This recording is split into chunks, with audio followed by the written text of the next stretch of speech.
Hello friends, आज की video बहुत ही ज़्यादा अमेजिंग होने जा रही है, बहुत ही ज़्यादा यूज़फुल होने जा रही है क्योंकि आज की इस वीडियो में हम कुछ ऐसी फ्रेजल वर्ब्स डिस्कस करेंगे जिनका हम अपनी डे टू डे लाइफ में बहुत ज़्यादा यूज़ करते हैं।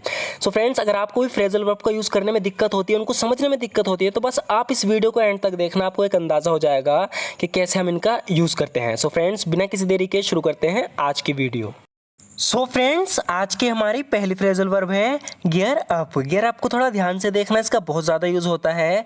गियर अप का मतलब होता है किसी चीज़ के लिए खुद को तैयार करना, यानी कि किसी चीज़ के लिए तैयार होना। जैसे कि यहाँ पर ही कह रही है मैं कल के एग्ज़ाम के लिए खुद को तैयार करने की कोशिश कर रही हूँ। तो कल इसका एग्ज़ाम है, इसके लिए तैयारी करनी है, इसलिए बोल रही है कि I am trying to gear my self up for tomorrow's exam. I am trying to gear my self up for tomorrow's exam, यानी मैं कल के एग्जाम के लिए खुद को तैयार करने की कोशिश कर रही हूँ। I am trying to gear my self up for tomorrow's exam. इसका एक और एग्जाम्पल देखते हैं। यहाँ पर ही कह रहा है कि क्या खिलाड़ी खेल के लिए तैयार हैं। तो जो गेम है वो शुरू होने वाला है, तो पूछ रहा है कि क्या खिलाड़ी खेल के लिए तैयार हैं। इंग्लिश में बोलेंगे are the players geared up for the game. Are the players geared up for the game. तो इसका क्या पूछने का मतलब है, क्या खिलाड़ियों ने खुद को तैयार कर लिया गेम के लिए। Are the players geared up for the game, क्या खिलाड़ी खेल के लिए तैयार हैं। यहाँ पर ही कह रहा है कि मैं पूरी तरह से तैयार हूँ। इस इंग्लिश में बोलेंगे I am all geared up. I am all geared up, तो कहने का मतलब है कि मैंने खुद को पूरी तरीके से तैयार कर लिया, यानी कि मैं पूरी तरह से तैयार हूँ। I am all geared up. आगे कह रहा है कि राजनेता चुनाव के लिए कमर कस रहे हैं। कमर कस रहे हैं मतलब खुद को तैयार कर रहे हैं, यानी चुनाव आ रहे हैं तो जो नेता लोग हैं वे क्या कर रहे हैं, खुद को तैयार कर रहे हैं चुनाव के लिए। इंग्लिश में बोलेंगे politicians are gearing up for the election. Politicians are gearing up for the election, यानी राजनेता चुनाव के लिए कमर कस रहे हैं, यानी खुद को तैयार कर रहे हैं। Politician are gearing up for the election. Next phrasal verb होगी हमारी फेस डाउन। फेस डाउन का मतलब होता है सामना करना, पूरे कॉन्फिडेंस के साथ किसी का सामना करना। इस सिचुएशन में हम यूज़ करेंगे फेस डाउन का। तो इसको एग्जाम्पल से समझते हैं। यहाँ पर ही कह रहा है कि उन्होंने दिखा दिया कि वे विपक्ष का सामना कर सकते हैं। तो इसे इंग्लिश में बोलेंगे they showed they could face down the opposition. They showed they could face down the opposition, ये कह रहा है इससे कि उन्होंने दिखा दिया कि वे विपक्ष का सामना कर सकते हैं। They showed they could face down the opposition. आगे कह रही है कि उसने गुस्साए कार्यकर्ताओं की भीड़ का सफलतापूर्वक सामना किया। जो वर्कर हैं वे गुस्से में थे, लेकिन किसी बंदे ने उनका सफलतापूर्वक सामना किया। तो इस इंग्लिश में बोलेंगे, कह रही है कि he successfully faced down the mob of angry workers. तो मॉब का मतलब होता है भीड़। ही सक्सेसफुली फेस्ड डाउन, यानी उसने सफलतापूर्वक सामना किया the mob of angry workers, गुस्साई भीड़ का। आगे होगा फ्रेंड्स सी इन। सी इन का मतलब थोड़ा ध्यान से देखना। पहले इसका एक एग्जाम्पल देखते हैं ताकि मैं और अच्छे से तुम्हें समझा पाऊँ। यहाँ पर ये किसी से कह रहा है कि तुम्हारी लड़की ने उसमें क्या देख लिया, वो उससे क्यों शादी करना चाहती है। कोई बंदा है, उसके अंदर कोई कुछ अच्छी क्वालिटी देख लेता है, मतलब कि किसी को कोई पसंद आ जाता है जबकि वो हमें पसंद नहीं है, तो हम इस तरीके से पूछते हैं कि वो तुझे उसमें ऐसा क्या दिख गया, मतलब उसने ऐसा उसमें क्या देख लिया कि उसे पसंद आ गया। तो इस सिचुएशन में हम सी इन फ्रेजल वर्ब का यूज़ करते हैं। जैसे कि यहाँ पर ये कह रहा है कि तुम्हारी लड़की ने उसमें क्या देख लिया, वो उससे क्यों शादी करना चाहती है। इंग्लिश में बोलेंगे what did your daughter see in him. What did your daughter see in him, यानी तुम्हारी लड़की ने उसमें क्या देख लिया। Why does she want to marry him, वो उससे शादी क्यों करना चाहती है। What did your daughter see in him, why does she want to marry him, तुम्हारी लड़की ने उसमें क्या देख लिया, वो उससे क्यों शादी करना चाहती है। इसका एक और एग्जाम्पल देखते हैं। यहाँ पर ही कह रहा है कि पता नहीं तुम्हें उसमें क्या दिखता है।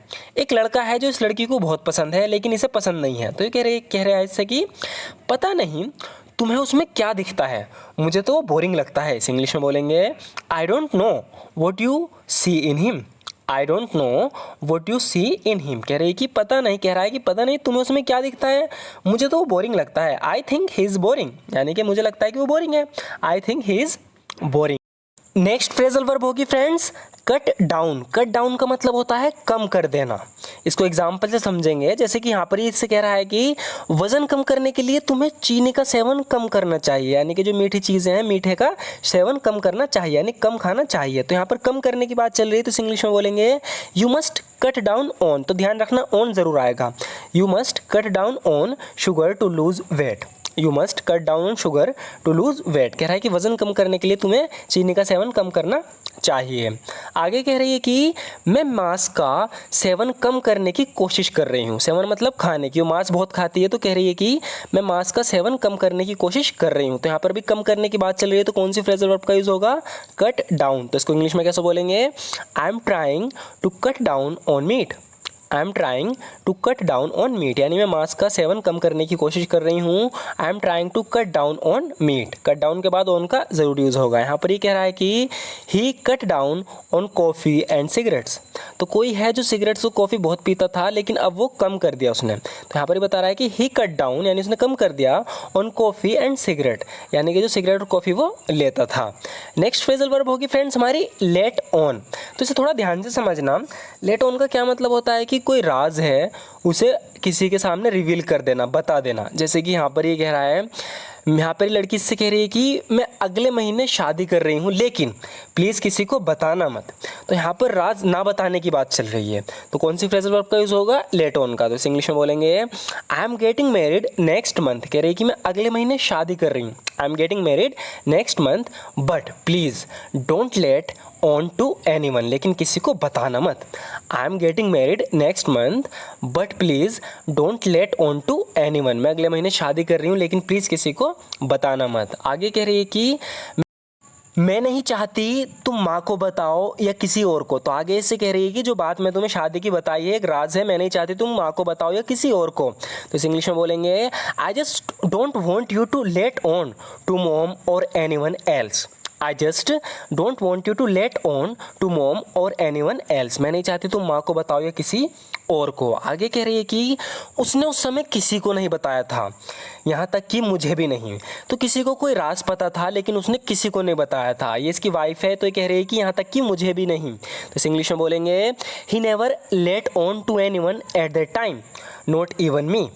ही never let on to anyone at that time not even me. कह रही है कि उसने उस समय किसी को नहीं बताया था, यहाँ तक कि मुझे भी नहीं।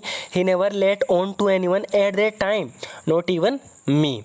नेक्स्ट देखते हैं फ्रेंड्स, यहाँ पर ये कह रही है कि मुझे ये पुराना सिक्का एक दुकान में मिला। तो इस अचानक से एक दुकान में पुराना सिक्का मिला।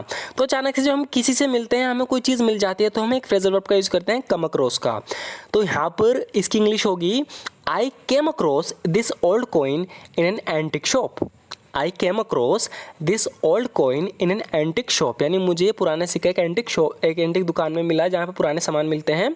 आई came across this old coin in an antique shop. Next देखते हैं फ्रेंड्स, यहाँ पर ये कह रही है कि उसने बिना किसी ज़्यादा मुसीबत के अपनी परीक्षा पास कर ली। तो मैंने पहले बताया था जब भी हम परीक्षा पास करने की बात करते हैं तो उसके लिए हम गेट थ्रू फ्रेजल वर्ब का यूज़ करते हैं। तो इसकी इंग्लिश होगी she got through her exam without too much trouble. She got through her exam. Got through मतलब पास कर ली उसने। जब एग्ज़ाम की बात चलती है और फ्रेजल वर्ब गेट थ्रू का यूज़ हो रहा हो तो मतलब पास करने की बात चल रही है।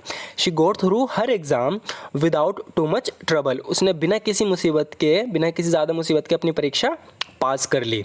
सो फ्रेंड्स, आज की वीडियो में बस इतना ही। और लास्ट के जो 2 फ्रेजल वर्ब थी हमने रिपीट की हैं पुरानी, ताकि प्रैक्टिस भी होती रहे जो आप पढ़ रहे हो, क्योंकि फ्रेजल वर्ब एक बार में कोई नहीं याद कर सकता। जब तक ये बार बार रिपीट नहीं होंगी, आपके सामने आएंगी नहीं, आपको अच्छे से इनका यूज़ समझ में आएगा नहीं, तब तक आप बोल नहीं पाओगे। तो इसीलिए हम लास्ट में रिपीट भी करते रहते हैं ताकि प्रैक्टिस भी हाथों हाथ होती रहे। ये जो हमने आज जितनी फ्रेजल वर्ब पढ़ी हैं इनका हम आगे भी इसी तरीके से डिस्कस करते रहेंगे ताकि आप भूलो ना। सो फ्रेंड्स, इसी तरीके से अगर आप रेगुलर प्रैक्टिस करना चाहते हो, अपनी इंग्लिश को इंप्रूव करना चाहते हो, तो हमारे चैनल को जरूर सब्सक्राइब कर लेना। वीडियो अच्छी लगे तो लाइक ज़रूर कर देना। And thank you so much for watching this video friends.